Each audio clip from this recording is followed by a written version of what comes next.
जैसा कि आप थंबनेल में देख चुके होंगे, हम बात कर रहे हैं गुरु भक्त आरुणि की। ये कहानी आपको गुरु की महिमा और गुरु भक्ति की कुछ सीख देगी। हम उम्मीद करते हैं जिसे आप अपने जीवन में उतारिएगा। चलो शुरू करते हैं। ये बात उस समय की है दोस्तों, जब महाभारत काल चल रहा था। उस समय महर्षि अयध्योम्य नाम के एक ऋषि थे। उनके आश्रम में बहुत सारे बच्चे शिक्षा ग्रहण कर रहे थे। सब बच्चे अपनी शिक्षा ग्रहण में लगे थे। तब एक बार क्या होता है दोस्तों कि एक बार बारिश का मौसम था। तब बारिश होने लगी, जोर जोर से बारिश होने लगी और गुरुजी को चिंता हुई। तब गुरुजी ने सोचा ऐसा करते हैं कि किसी शिष्य को भेजते हैं वहाँ, तो वो जाकर देख लेगा और संभाल लेगा। स्थिति अगर सामान्य होगी तो संभाल लेगा।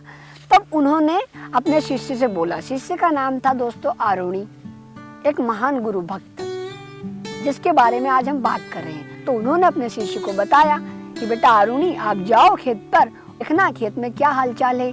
खेत में सारी मिट्टी बहकर तो नहीं चली गई, और अगर कहीं से फूट रही है जगह, कहीं से मिट्टी फूट रही है, पानी निकल रहा है, तो उसे तुम संभालना। इससे हमारी मिट्टी बहने से बच जाएगी और हमारे खेत की सुरक्षा हो जाएगी, और हमारा जो आश्रय है, हमें जो अन्न प्राप्त होता है, उसकी भी हमें सुरक्षा मिल जाएगी। तो आरुणि ने कहा जो आज्ञा गुरुदेव, हम जाते हैं। आरुणि गुरु की आज्ञा लेकर चले गए वहाँ पर और खेत पर जाकर देखा।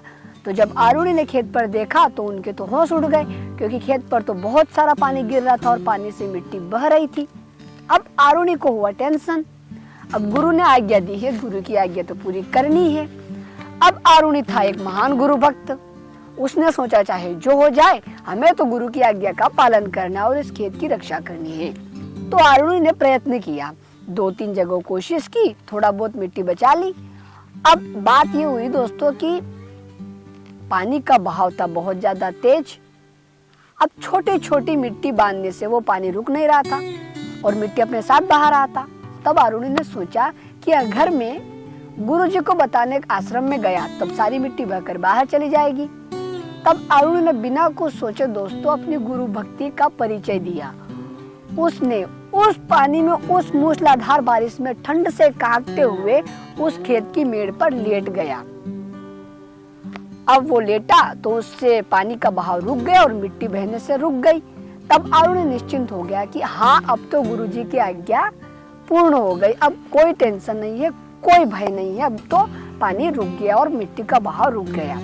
अब इधर सायंकाल होने को थी। गुरुजी को चिंता हुई, मैंने आरुणि को खेत पर भेजा था, वो अभी तक आया क्यों नहीं। तो गुरुजी को चिंता होने लगी। तो उन्होंने सभी शिष्यों से बोला कि चलो 2-3 शिष्य मेरे साथ चलो, चलो उसको ढूंढते हैं, आरुणि बेटा को। गुरुजी के साथ 2-3 शिष्य चले इस खेत पर और आरुणि को ढूंढा।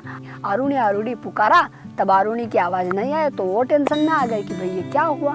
ये तो आरुणि को इतनी मूसलाधार बारिश में खेत के पास भेजा था, अब वो तो आरुणि दिख ही नहीं रहा। तब 2-3 बार और पुकारने पर आरुणि की आवाज आई नीचे से कि गुरुजी मैं यहाँ हूँ, चिंता मत कीजिए। तब गुरुजी चिंतित हो उठे।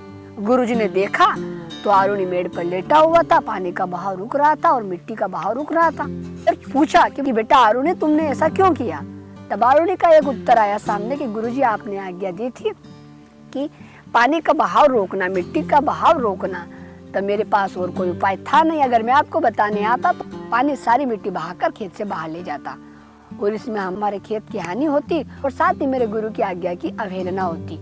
यह देखकर गुरुजी का मन भाव विभोर हो गया। उनकी आंखें पानी से भर आई कि धन्य हूँ मैं ऐसा शिष्य पाकर जो अपनी गुरु की एक आज्ञा पूरी करने के लिए इतनी देर तक पानी में सोया, ठंड में कांपता रहा। और उन्होंने आरुणि को उठाया और अपने गले से लगाया और बोला कि मैं धन्य हुआ तुम्हारे जैसा शिष्य पाकर। और तब आरुणि ने कहा कि धन्य आप नहीं, धन्य तो मैं हूँ गुरुजी, जो मुझे आपके जैसे गुरुजी मिले और पढ़ने का, यहाँ आपके यहाँ शिक्षा प्राप्त करने का सौभाग्य प्राप्त हो रहा है। तो दोस्तों इस कहानी से उम्मीद करते हैं आपको कुछ सीखने को मिला होगा। आप सभी समझदार हैं, सीख आपको मिल चुकी होगी कि हमारे देश में इतने महान गुरु भक्त हुए हैं जिनकी कोई कल्पना नहीं की जा सकती, जिन इस कलयुग में जिनका कोई प्रतिद्वंदी नहीं है कि इतनी महान गुरु भक्ति वाले आज इस कलयुग में हो जाए। इतनी बड़ी गुरु भक्ति, इतनी बड़ी गुरु आदेश की बात तो छोड़िए, अगर छोटे से काम की तो वो भी मना कर देते हैं। आज के जमाने की बात कर रहे हैं और बात उस जमाने की थी जब अपने तन की, अपने सारे शरीर की चिंता किए बिना पानी में लेटे रहे और गुरु की आज्ञा पूर्ण की।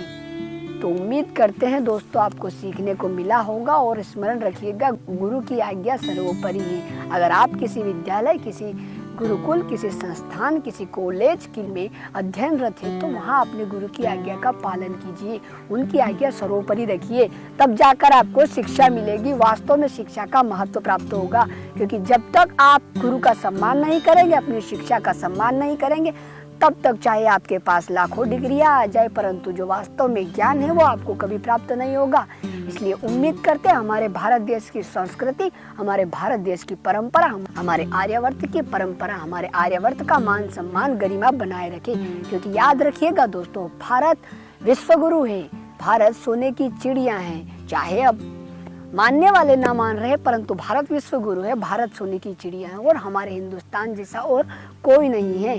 क्योंकि धर्म संस्कृति का जड़ चेतन भारत है, धर्म संस्कृति की ख्याति भारत को प्राप्त है। भारत के संस्कार की व्याख्या देशों विदेशों में होती है और हमें गर्व है कि हम भारत में जन्म लेते और हमारे भारत की परंपरा, हमारे भारत का मान सम्मान, यहाँ के गुरु परंपरा और यहाँ की संस्कृति, यहाँ के वेद, यहाँ के ग्रंथ, यहाँ के उपनिषद। याद रखिए, भारत की शिक्षा सर्वोच्च है। कोई यूएसए, कोई कनाडा, कोई ऑस्ट्रेलिया भारत के सामने नहीं टिक पाता है। इसलिए स्मरण रखिएगा, गुरु का सम्मान, गुरु की आज्ञा के बिना आप कोई भी सफलता हासिल नहीं कर सकते। जय हिंद, जय भारत, जय आर्यावर्त।